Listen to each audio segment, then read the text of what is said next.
हे पार्थ, केवल इतना समझ लो कि मृत्यु एक दरवाजा है जिसके अंदर जाते हुए आत्मा पुराना शरीर छोड़ देती है।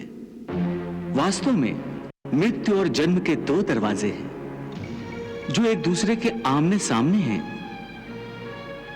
प्राणी जब मृत्यु के दरवाजे पर पहुंचता है तो उस शरीर की मृत्यु हो जाती है। फिर आत्मा का प्रकाश उस शरीर को छोड़कर आगे चला जाता है और फिर वो प्रकाश नए जन्म के दरवाजे में प्रवेश करता है, जहां जीवात्मा को फिर से एक नया शरीर प्राप्त हो जाता है।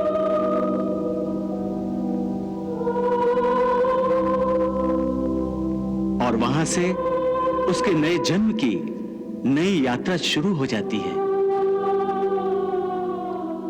हे पार्थ, आत्मा नित्य है, इसलिए वो नहीं बदलती, परंतु शरीर नाशवान है, इसलिए एक ही आत्मा के कई शरीर बदलते हैं।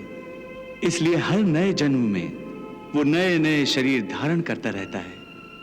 हर नए जन्म में आत्मा नए नए शरीर तो बदलता ही है, बल्कि हर एक जन्म में भी उसे जो शरीर मिलता है वो एक शरीर भी उसी जन्म में बदलता रहता है।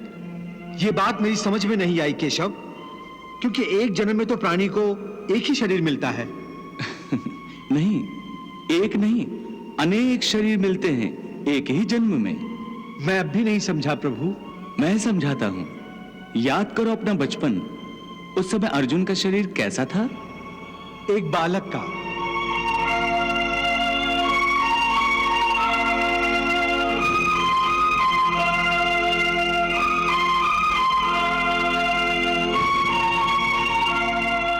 और आज वो शरीर कहां है?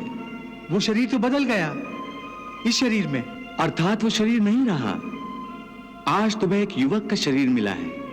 इसी प्रकार प्राणी को जन्म के समय जो शिशु का शरीर मिलता है, वही शिशु का शरीर काल के प्रभाव से एक बालक का शरीर हो जाता है।